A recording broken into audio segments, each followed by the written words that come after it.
Hey guys, welcome back to Open and Play. This is Mike, and today we're going to be taking a look at the Cobra Trooper Retro card version. So this one is a little bit contentious for some folks because the color scheme is a bit different. The shade of blue they used is different, but to me it's no big deal. To me it's a very satisfying figure, but let's take a look at it together. I've pre-cut this one, but we'll get it out of the box and we'll compare it to some of these other Cobra infantry releases. The back of the box, sorry I forgot to show, kind of looks like this, and you can see that.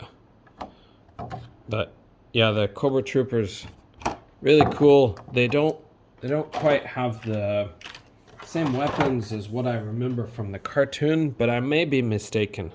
But I think these all look much more real life based. They look like weapons that actually fire bullets. So yeah, this guy comes with 3 weapons and, well, 3 firing weapons or 3 guns and a little a little blade or a little little knife to put in his sheath alongside the figure. If we pop this guy out of the package, I think we'll take a look at the accessories first. That's usually the way we do it. So we'll start with this dinky knife. So it's just a really basic, small basic knife. I had some people comment on my channel where they said, hey, you have really nice fingernails and clean fingernails and well manicured. And I'm really sorry, guys. Today I'm almost a wild beast, so I'm gonna let down those viewers if they see this video. But the chrome paint on this looks pretty good, and it hasn't come off yet, but I'm a bit worried about that. Next, we'll take a look at the sniper rifle. This one has a little bit of paint on it, a little bit of brown paint. I'm using lights today, but I don't know how effective the lights are. We've actually got natural lighting because of the time of day, and we have a couple of big lights set up to help, but I'm still a bit disappointed with the lighting conditions. So okay, that's the little machine gun, I think.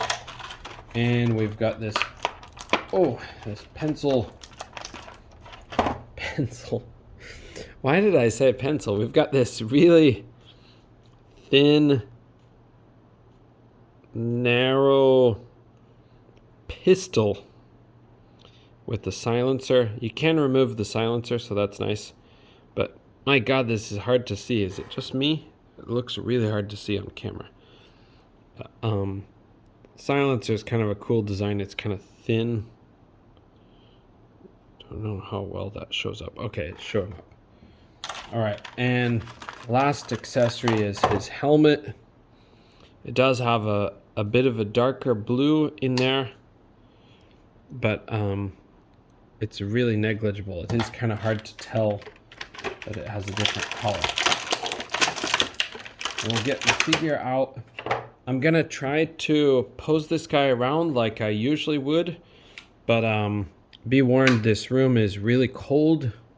It's about 16 degrees in here Celsius. I'm not positive what that is, but maybe in the 50s. But I hope I don't break anything. Okay, and this guy does seem to have a few bits that are darker blue.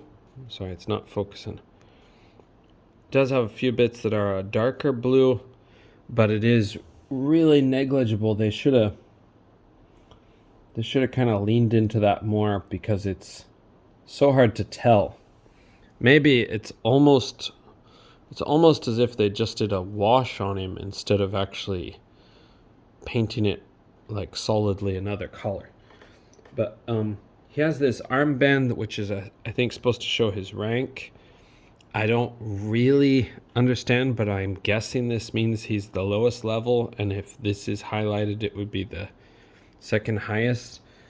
But it is kind of a weird design, in my opinion. Okay, and we'll try to get him loaded up on a couple of his things. We'll put his put his knife in there. Oh my god, that's hard on a cold day.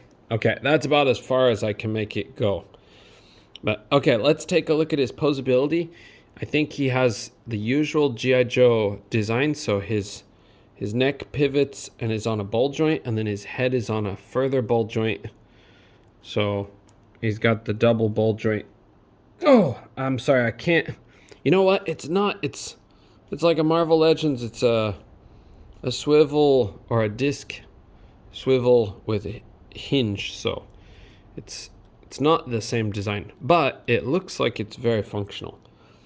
Okay, and then his arms will go all the way around. He does have butterfly joints, and they seem to be a lot better than the average G.I. Joe classified butterfly joints. Usually I can get barely any range out of those things, but this one's working. Okay, the arm goes around. He's got the bicep swivel. He's got double jointed pinned elbows. But unfortunately, for this arm, this thing is getting in the way a bit. It'll take you just to about here. That's kind of disappointing, but let's check this other arm. Let's see if we can get better. It's almost the same. I think it works for G.I. Joe standards, but it is a bit disappointing in some ways. Okay, and then he has the ab crunch. I'll take him down to about there, but it does really screw up his, whatever you want to call it, web net gear belt thing. And I'm just going to do them both together because that's the best way. But yeah, the overall range is really good. And he twists at the waist. That is a ball hinge, or a ball joint. He can kick up to about here. He's got drop down hip technology, so he can kick up really high if needed. And the thigh cut, the double jointed pinned knees, that'll get you about that far. The proportions look pretty good, but the range isn't the best, but it's not bad either. Let's see if we can get a little bit better range with this one. Nah, it's almost the same. Okay, sorry, it's hard for me to see if that shows up well. And he does have a boot cut, and he's got the hinged ankles that have ankle pivot. So all right, so he does have great flexibility. Overall, you've got a lot of options for how to pose these guys. So if you have an army of them, you can make them look pretty individualistic in their postures, at least. Or postures, the poses at least. But so if we compare him to one of the older figures, this is the Cobra officer. Sorry, it's not in focus, about there. This is the Cobra officer.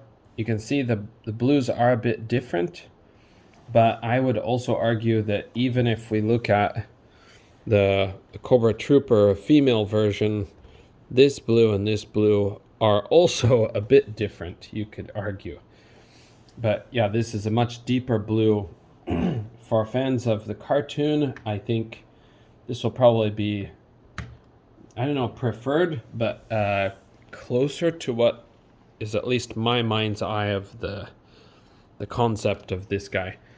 The other guys might look a little more realistic, like a lot of G.I. Joe classified guys look. So, and a quick comparison, if you wanted to compare him to a Steel, what is it? Is it Steel Corps? Yeah, Steel Corps. The original version was called Steel Brigade, but they lost the rights to Bobby Valla over at Action Force, Valaverse Action Force, because the trademark slipped, I guess. But anyway, thank you guys for joining me for this review, and I'll see you in the next one. We've got a lot of stuff built up since basically this past summer and fall, so I gotta catch up on these reviews. Okay, thanks guys. Bye.